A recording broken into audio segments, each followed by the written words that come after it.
आप लोगों के सामने मैं कुछ दिन पहले एक स्टोरी लेकर आई थी। उस स्टोरी में मैंने जिनकी घटना बताई थी आप लोगों को, उन शख्स को बुलाने में करीबन 2 से ढाई महीने मुझे लग गए। इन्होंने इतना हमें इंतज़ार कराया, हमारी टीम को, हमें भी इनका बेसब्री से इंतज़ार था, क्योंकि आपके बहुत सवाल रहते हैं और उन सवालों के जवाब देना मेरा काम है, मेरी जिम्मेदारी है। जो चीज़ मैं आपको दिखा रही हूँ, हमेशा एक सवाल रहता है, एक पॉइंट की बात रहती है। लोग कहते हैं कि कहीं झूठ तो नहीं है। उसी चीज़ को सत्य और आपको बताने के लिए कि नहीं, जो भी हम अपने चैनल पर लेकर आते हैं वो बिल्कुल 100% सत्य है। हाँ, थोड़ी बात इधर उधर हो सकती है, वो भी जब हम किसी चीज़ की जानकारी निकालते हैं तो थोड़ी सी मिस्टेक इधर उधर हो जाती है, वरना मिस्टेक भी ना के बराबर होती है।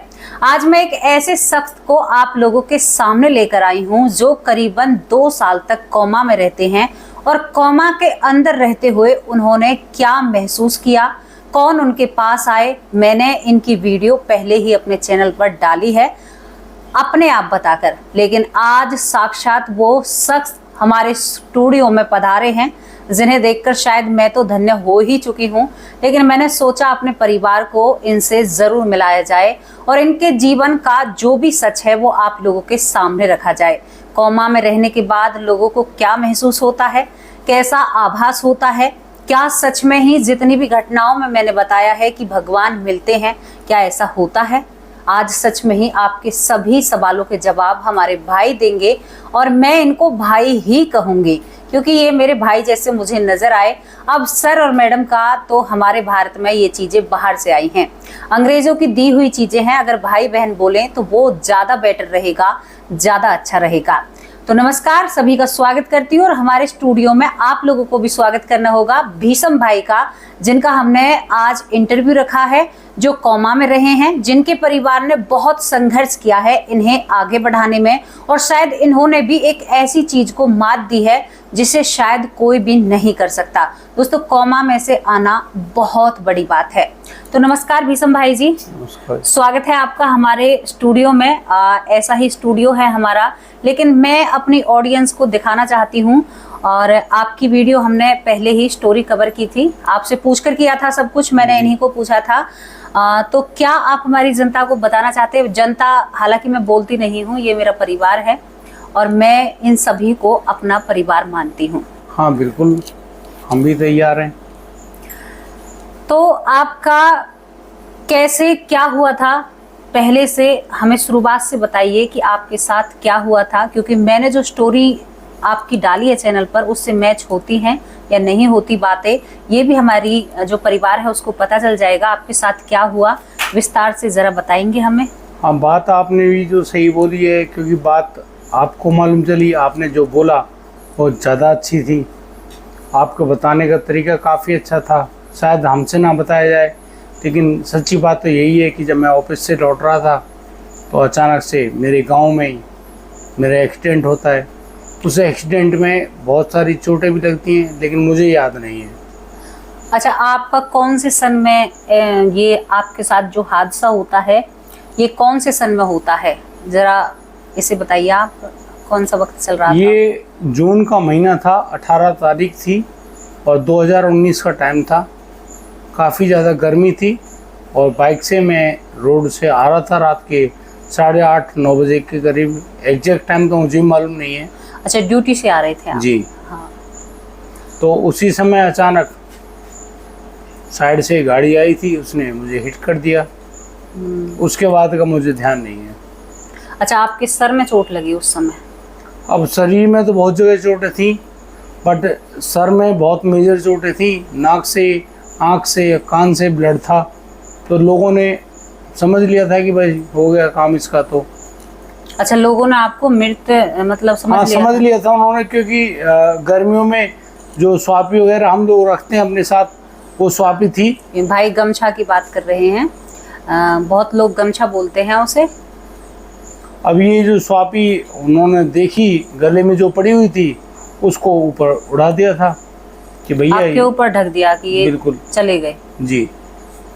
उसी क्षण अब भाइयों को जैसे खबर मालूम चलती है, गांव भी मेरा अपना था तो लोग पहचानते भी हैं थोड़ा बहुत, कि भाई ये उस घर से है। अच्छा, आपका अपने ही गांव के मोड़ पर हुआ था? अपने ही गांव के मोड़ पर। अच्छा, जैसे इन्होंने रोड क्रॉस किया तो उसी वक्त इनको पीछे से कोई गाड़ी टक्कर मार कर जाती है? साइड से आई थी, चौराया अच्छा, था। अच्छा, उसके बाद क्या होता है आप जरा आगे और बताइए।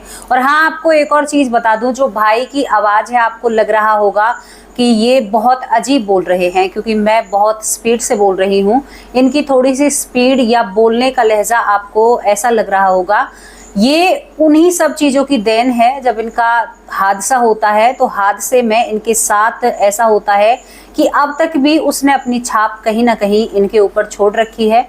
इनसे मतलब ज़्यादा इतनी जो ऐसा लगता है कि मतलब जैसे कि बहुत से लोग कहते भी होंगे आपसे, क्योंकि मुझे भी महसूस हो रहा है और मेरी जो परिवार है कि मानो कुछ पी रखा हो। लेकिन ये वही देन है कि ये कोमा में 2 साल रहते हैं और उसकी देन आज तक भी इनके साथ है। और आगे आप बताइए, आपको क्या महसूस हुआ और क्या आपको सच में ही भगवान मिले? आप बताते हैं, मैंने आपकी स्टोरी में बताया जब आप कोमा में थे तो क्या कहीं पर जाते हैं कोमा में रहने के बावजूद? सबसे बड़ा सवाल मेन हमारी जो परिवार है उसका ये है, आप बताइए। मेरे परिवार ने मेरी बड़ी अच्छी मदद करी। हमको लेकर हॉस्पिटल गए। वहाँ जाने के बाद जब 48 घंटे बाद कोमा घोषित कर दिया तो बचा ही क्या। परिवार की उम्मीदें सारी मिट गईं। परेशान कि ना तो जिंदा है ना मुर्दा है, क्या माने। डॉक्टरों ने कह दिया भाई शरीर में इतनी ज़्यादा चोटें तो है नहीं, इसको अपने घर ले जाइए और सेवा कीजिए। उसके बाद जो हमारे होटल का हॉस्पिटल है वहाँ के वेंटिलेटर पे मुझे रख दिया। लेकिन उस क्षण अब कौन लोग आता है, कौन देखता है या क्या बातें करता है, मुझे कुछ भी ज्ञान नहीं। हाँ, इतना ज़रूर मालूम है कि उस समय ठाकुर जी की बड़ी याद थी जीवन में और उन्होंने बड़ी कृपा करी, बहुत बड़ी कृपा करी। अच्छा, कोमा में होने के बाद आपको ठाकुर जी याद थे, साक्षात भगवान याद थे आप? अब ये तो मुझे नहीं मालूम कि मुझे याद है या नहीं है, लेकिन जो दृश्य मैंने देखा वो साक्षात महाप्रभु का था।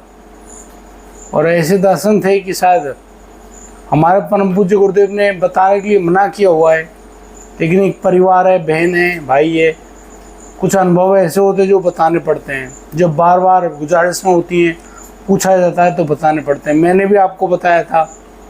हाँ, मैंने आपसे पूछा था तो उस वक्त आपने बहुत अच्छे से बताया था मुझे। उसी तरह से मैं चाहती हूँ कि आप मेरे परिवार को बताएं।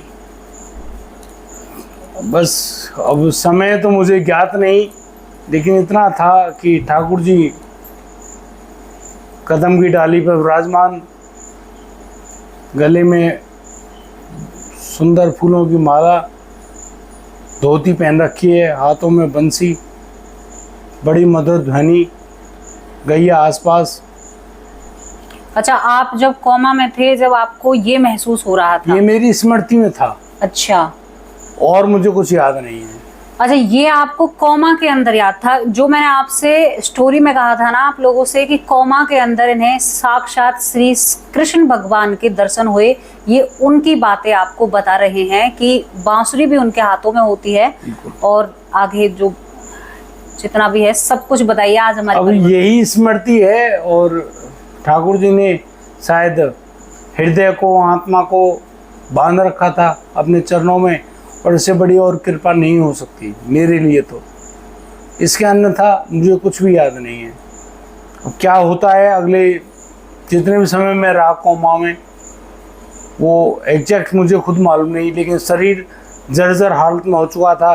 और जब होश संभाला शरीर ने, जब मुझे लगा कि मैं जिंदा हूँ, बच गया हूँ, तो मेरा आधा शरीर तो काम कर रहा था, आधा शरीर काम ही नहीं करता है, क्योंकि उसको पैरालिसिस हो गया था, यानी कि लकवा हो गया था आधे शरीर को। कोमा से बाहर आने के बाद मेरी लेफ्ट साइड जो है, जैसे कि ये हाथ है, ये लकवाग्रस्त हो गया था। अच्छा, आपने जिक्र किया था कि श्री कृष्ण भगवान ने आपको एक नल का दिखाया जहाँ से आपने पानी भी ग्रहण किया, कुछ ऐसा? हाँ, ये उधर जो एक छोटी ईंटों वाली एक बोले तो कमरा सा था, छत टूटी हुई थी, पड़ोस में नल भी था, वहाँ से पानी भी आ रहा था, वो पानी भी पिया है। ज़्यादा स्मृति तो मैं नहीं, क्योंकि वो ठाकुर की लीला है और ठाकुर जी की लीला को जितना भी याद करते हैं ना, वो उतनी ही छीन होती चली जाती है हमारी स्मृतियों से। चलो ये तो आपकी बात सही है, लेकिन मैं जो हमारा चैनल का काम है वो लोगों को जागरूक करना है।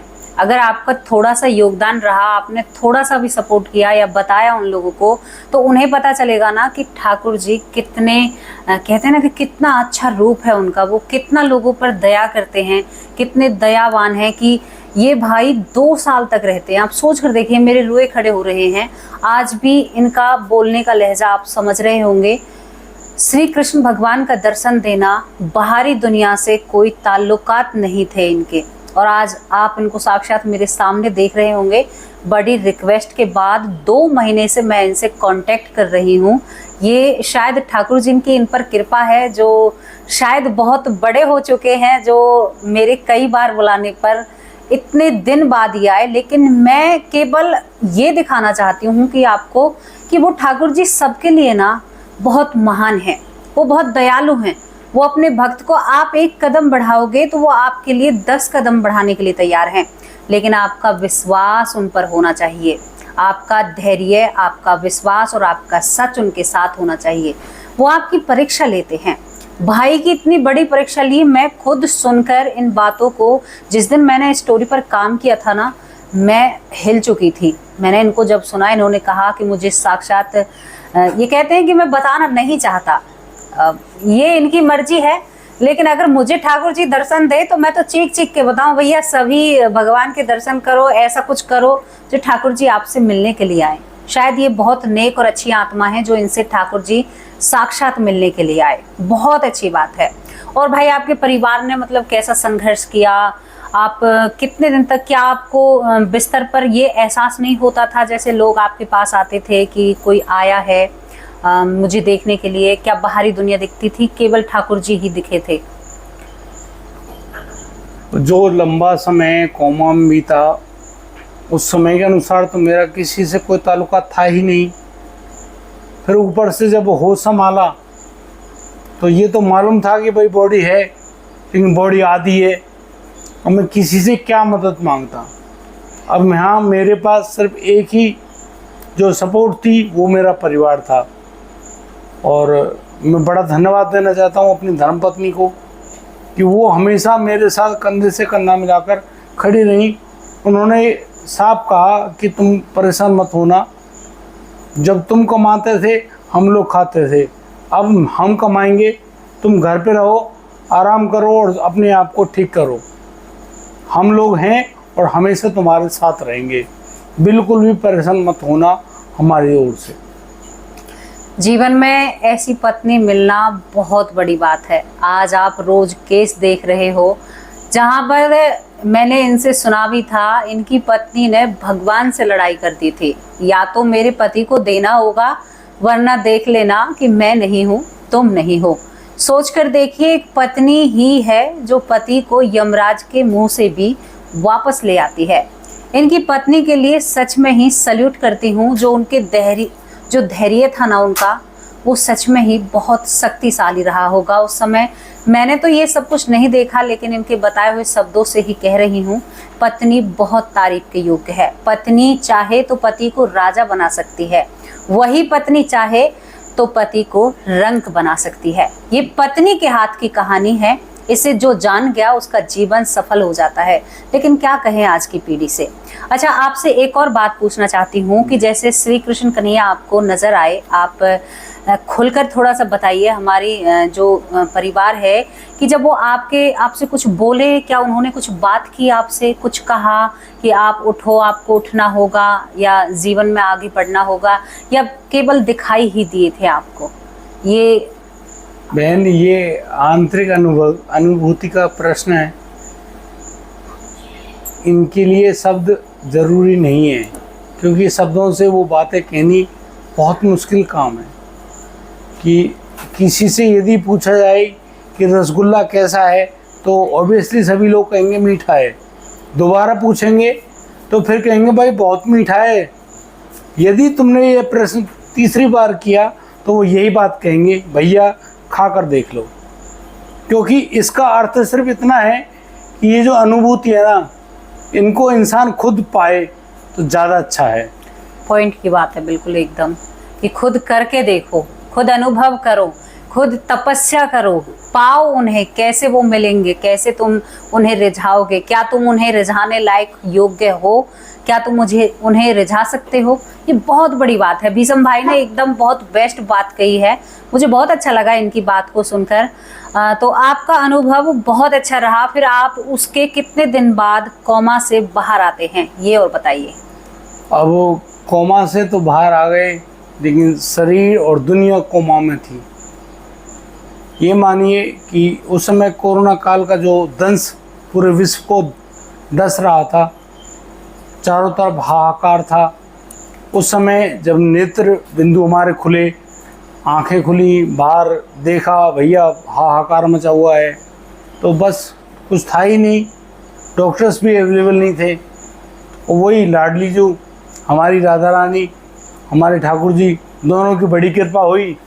अब उनके ही प्रार्थना किए, रोए, उनसे ही कही कि मैं अपाहिज बन के नहीं जी सकता, मेरे मालिक या तो इस दुनिया से ही ले जा, मैं कैसे रहूँगा मुझे नहीं बता, या तो मुझे यहाँ से ले जाओ, अपने चरणों में रखो, या फिर मुझे इस काबिल कर दो कि मैं कुछ कर सकूं, अपने बच्चों को पाल लूं।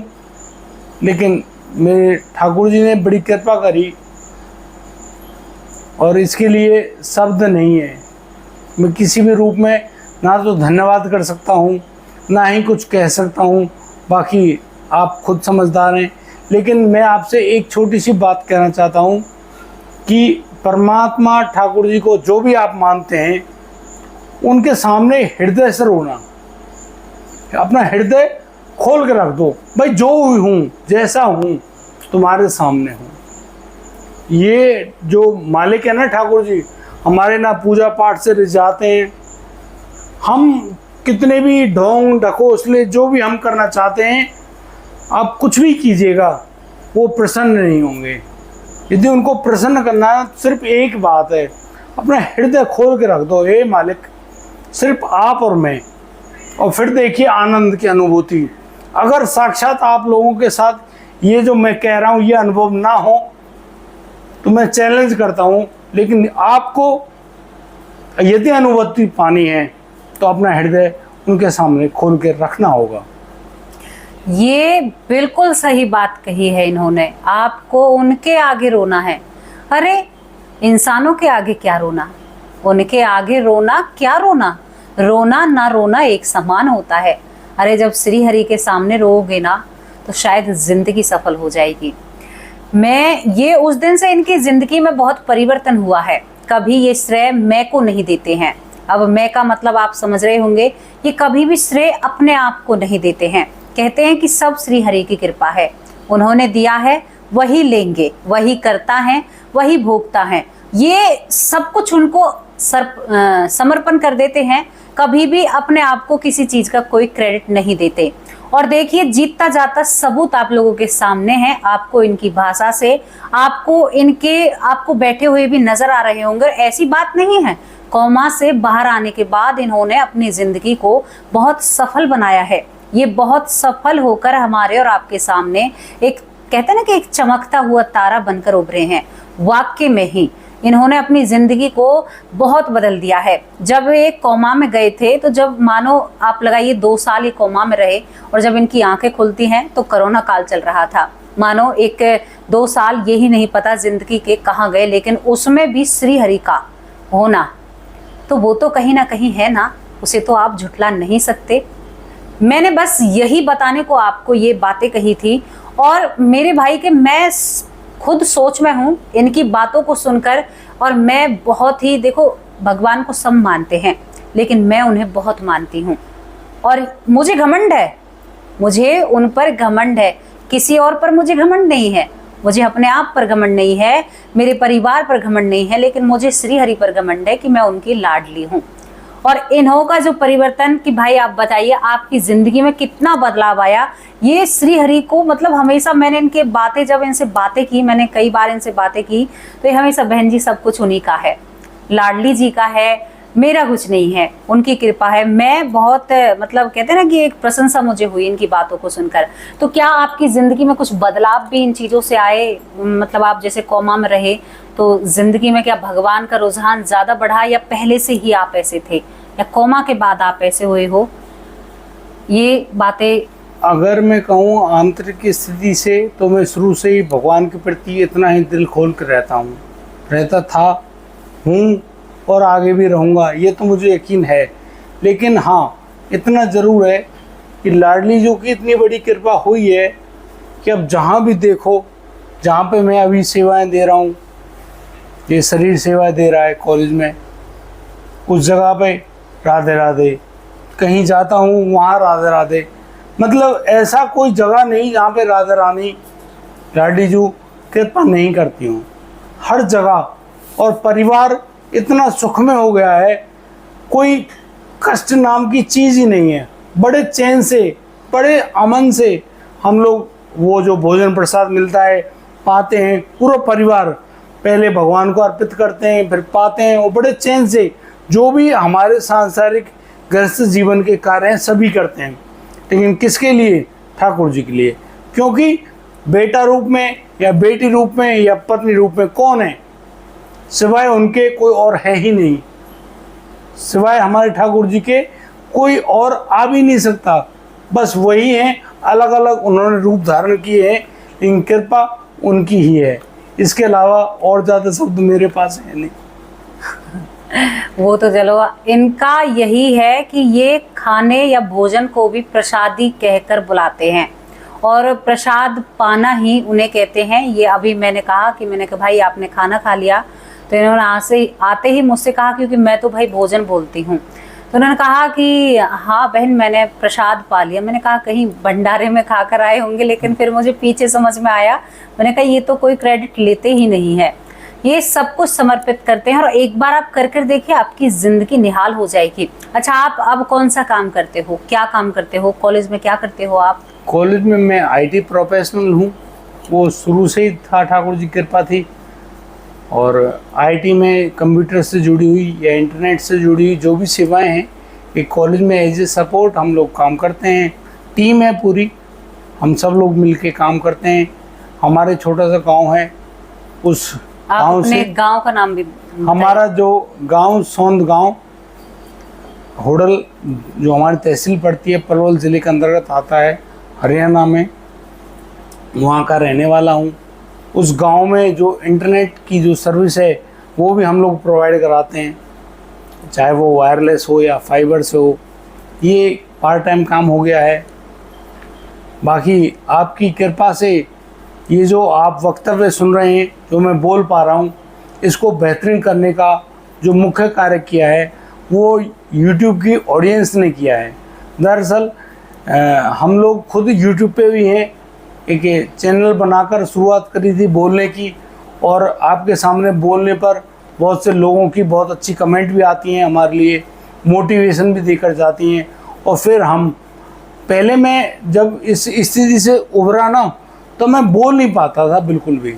हाँ, उस समय जब मैंने आपकी फर्स्ट वीडियो देखी तो आप मतलब आज में और उस वक्त में बहुत फ़र्क है। वाकई में ही मैंने देखा है इनका काम। आज और उस वक्त में अगर आप शुरुआत में देखोगे ना, तो मतलब ऐसा लगेगा कि नहीं भाई ये क्या कह रहा है, बहुत टाइम लग रहा है बताने में। हम तो क्या है कि हमारे साथ ईश्वर ने अपनी कृपा रखी है, इन पर भी बहुत असीम कृपा है। जहाँ से लौट कर आए वहाँ से लौट कर आना नामुमकिन सा लगता है। कोमा में आपने जितने भी लोग देखे हैं, वहाँ से आना वाकई में ही मैं भगवान को साक्षात प्रणाम करती हूँ। किसी के घर का चिराग, किसी का पति, किसी के पापा या किसी का भाई आज इस दुनिया में एक बहुत बेहतर जिंदगी जी रहे हैं, तभी तो कहती हूँ एक नाम लोगे ना वो काम आएगा, किसी मोड़ पर आएगा, किसी रास्ते पर आपके काम आएगा। और उस रास्ते पर चलाने के लिए ना मुझसे जितनी कोशिश हो रही है, मैं सोच रही हूँ समाज में शायद इसी तरह से मेरा एक छोटा सा योगदान। और मेरे भाई भी बहुत अच्छा काम करते हैं।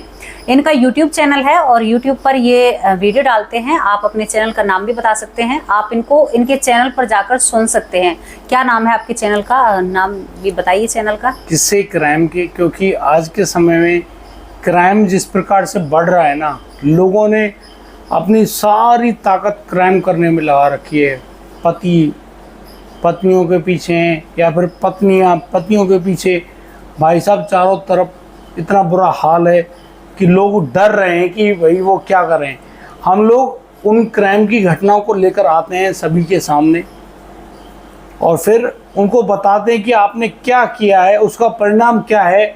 यदि आप इस प्रकार के परिणाम से बचने की कोशिश करोगे तो आप बच जाओगे, क्योंकि कहा गया है कि यदि आपके पैर में कांटा लग जाए तो उसको निकालने के लिए आपको कांटे जैसी नुकीली वस्तु का इस्तेमाल करना पड़ेगा। तलवार से आप कांटा नहीं निकाल सकते, सिर्फ डर दिखाकर आप सारे काम नहीं कर सकते। उस प्रक्रिया को समझें, उसके अनुरूप जो भी सजाएं या फिर जो भी हालात आपको सामने झेलने पड़ेंगे उनको समझें, उसके बाद आगे बढ़ें, तो शायद आप उस काम को करने से डरेंगे। और अगर यदि आपके भीतर ये डर होगा तो आप शायद उस पूरी स्थिति से बच जाएंगे। भीषम भाई ने बिल्कुल बहुत सही सही बातें की हैं। आप लोगों के सवालों के जवाब मैं मानती हूँ आप लोगों को मिल चुके होंगे। कई लोगों का पूछना होता है कि साइंस कहती है कि कोमा में रहने के बाद इंसान बिल्कुल कुछ भी याद नहीं रख सकता। हाँ, वो अपने दिमाग में काउंटिंग कर सकता है। साइंस ये कहती है कि जो कोमा में इंसान जाता है वो काउंटिंग कर सकता है।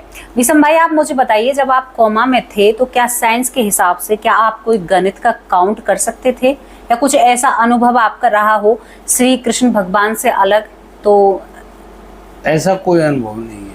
तो ये 2 साल रहे हैं और जो हमारी साइंस कहती है, ये कहते हैं कि ऐसा कोई अनुभव इनको नहीं है, केवल श्री हरि इनको दिखाई दिए थे और उन्होंने इनकी बहुत सहायता की। शायद आज उन्हीं की वजह से ये हमारे और आपके बीच में बोल पा रहे हैं, हमसे बातचीत कर रहे हैं और आपको बता रहे हैं, क्योंकि उनकी ही माया छाया है। आज हम बैठे हैं तो वो हैं, कहीं हम एक कदम रखेंगे तो वो हैं, हर कदम पर आपका ख्याल रखते हैं, वो आपके परम पिता हैं। आप उनके साथ कितना भी बुरा कीजिए, वो कभी भी आपके साथ बुरा नहीं कर सकते। भगवान पर दोष देने से पहले अपने अंदर झांकिए। आपके जितने भी सवाल है, हो सकता है मैं कुछ सवालों के जवाब शायद इसमें भी आपको नहीं मिले हों, लेकिन मैंने पूरी कोशिश की है। आज इन्हें जल्दी आना था और जल्दी जाना है, इनको अपने घर भी जाना है और ये पूरे दिन लगे रहते हैं। बड़ी रिक्वेस्ट के बाद हमारे साथ आए हैं, तो मैं आप लोगों से पूछना चाहती हूँ, कमेंट बॉक्स में राय रखना। अगर आपको इनसे दोबारा और कुछ जानना है, कोई सवाल जवाब करना है, तो इनकी जानकारी मेरे पास है, मैं इनसे पूछकर आपको ज़रूर बताऊंगी कि और भी आपको कुछ पूछना है। लेकिन वो बात सत्य है कि ये कोमा में रहते हुए श्री कृष्ण भगवान से मिलते हैं, साक्षात उनके दर्शन करते हैं और उनके बाद ये कोमा से बाहर आ जाते हैं। पत्नी का संघर्ष, पूरी जिंदगी की बातें मैंने वीडियो में डाल रखी हैं, आप उसे भी देख सकते हैं और साक्षात भीषम भाई को आप देख सकते हैं। ये हमारे सामने बैठे हैं, जीतता जाता सबूत हैं। तो भगवान पर उंगली खड़ी नहीं हो सकती और नहीं हम करने वाले हैं, हमारी क्षमता ही नहीं है। तो भीषम भाई, आपको कैसा लगा हमारे चैनल पर आकर? और इनका चैनल आप जरूर जाकर इनके चैनल पर देखिए, बहुत अच्छा भाई काम कर रहे हैं। इनके अंदर भी निखार आया है और इनको बहुत ज़्यादा बदलाव इनके अंदर हुए हैं। तो आप बताइए आपको कैसा लगा हमारे चैनल पर और हमारे चैनल का काम आपको कैसा लगा, ये भी ज़रा थोड़ा सा विस्तार से बताइएगा। आज आप लोगों के सामने और आपके स्टूडियो में यहाँ आया हूँ, अपने आप को मैं धन्य समझता हूँ और मेरे ठाकुर जी की ये भी बड़ी कृपा है कि आपके सामने आने का मौका मिला।